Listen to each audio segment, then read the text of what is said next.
Greetings, everyone. Happy Tuesday. Hope your week is off to a great start. Dr. Jeff Riggenbaugh back here with you on another Tips Tuesday, where I give you a tip for dealing with the difficult people in your life. This free social media series is based upon my new book and coaching program entitled Disarming High Conflict Personalities. I hope you enjoyed last week's installment. Today, we are going to look at 3 tips for dealing with overanalyzers.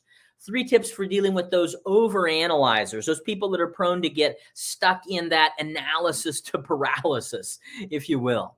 If you want my entire top 10 tip sheet for dealing with overanalyzers or helping people get unstuck from analysis to paralysis, go ahead and click that link below and get your free tip sheet, giving you the entire top 10 tips. Today, we're going to give you 3 of those. By the way, if you click that link and get that tip sheet, that'll also get you on my email list where you will get a weekly, not a daily email barraging you, but a weekly tip, tool, or tidbit for dealing with a variety of sorts of difficult people in your life. So give you ongoing resources for dealing with these people that are just about to burn you out.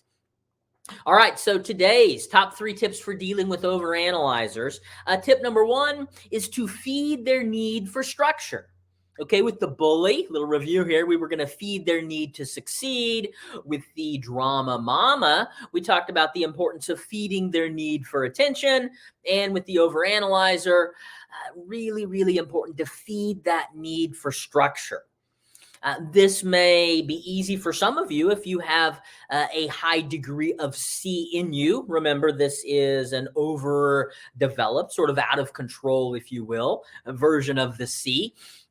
But for those of you like me that don't have a whole lot of C inherently in you, this doesn't come naturally. But with this group, we want to go out of our way to have the agenda for the meeting ahead of time.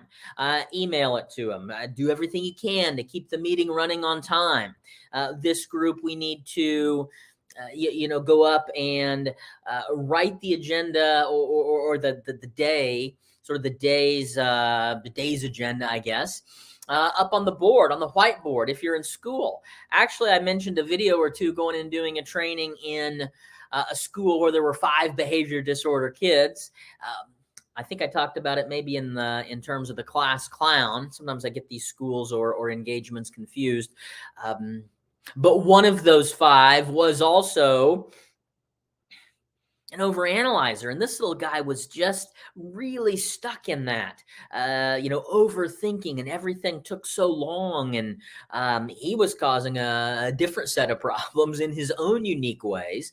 But one of the ways that we incorporated his strength was he got to go up on the dry erase board every morning and he wrote out meticulously the day's schedule, including the breaks, including the recesses, everything that was planned to happen throughout the course of the day. So feed their need for structure, feed their need for organization, give them time frames, be precise, go out of your way to write things down. If you are a psychologist or a behavioral health professional, I would go out of my way to put the therapy session agenda on the board.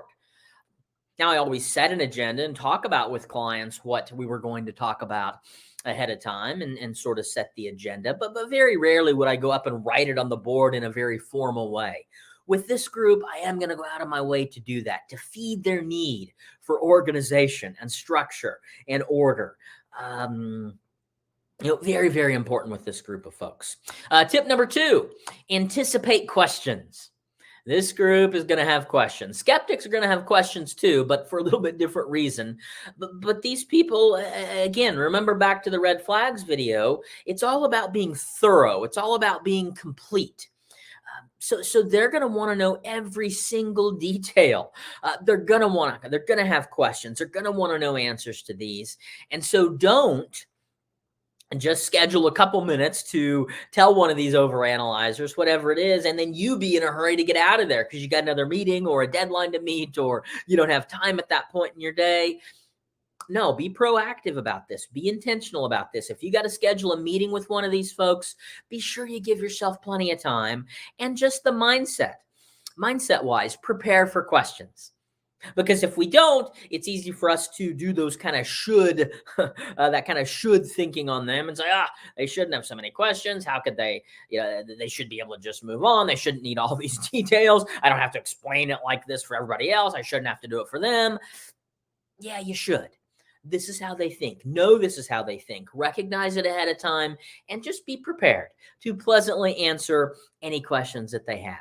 So number 2, anticipate questions. Number 3 is what in the actual training program I call learn to eat sloppy joes.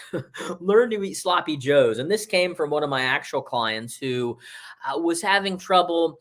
He actually, in his organization, he was originally referred by his EAP. And then I got roped into, kind of connected with the organization as well. But this guy actually was initially referred because they thought he maybe had some attentional problems, some ADHD.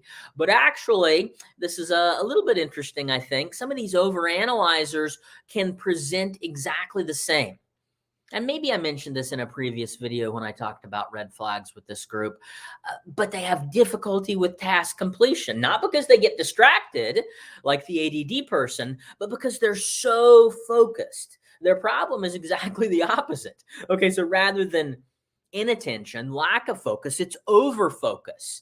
And because they are over-focused, okay, so it's not that they go from A to B to C, and by the time they get to C, they've completely forgot about A. No, they go from A, and then B is necessary to complete the job, and then C is necessary to complete the task. And they're so focused on getting C done correctly, and it's taking them so long, they haven't forgotten about A at all. They know it's back there, and they're going to get to it.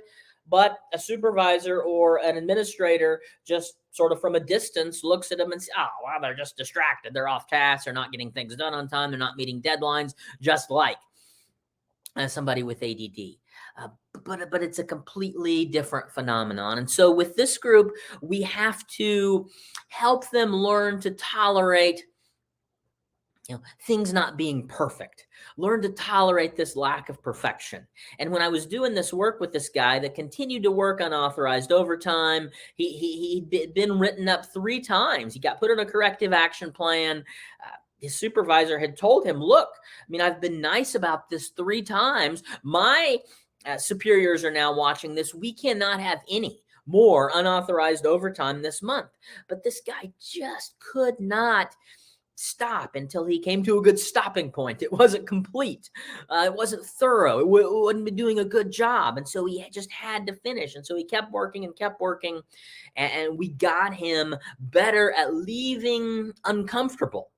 And he comes in one time and he says, you know what? He says, I guess I've just learned that I'm going to have to err on the side of being sloppy just to be normal.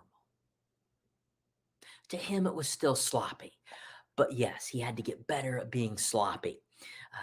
We need to help these people tolerate sloppy a little bit better. And as maybe I mentioned in the previous video, for these people, helping them realize that their 70% even, okay, is oftentimes better than other people's 100%. And so there are degrees of excellence, and it may feel sloppy to them, but they need to get better at tolerating sloppy in order to be more efficient and not run into some of the problems they're creating for themselves, and to help the organization meet the goals that they have. Hope these 3 tips have been helpful for you.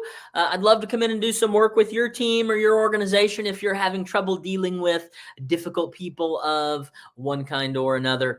Shoot me an email at difficultpeople@jeffriggenbaugh.com, and I'd love to start the conversation about coming in and speaking at one of your keynotes, or doing some training with your staff, or coaching with particular problem people that you have in your organization or in your personal lives. Hope these tips were helpful. Hope everybody has a great rest of your Tuesday. We will see you in a week. In the meantime, take care.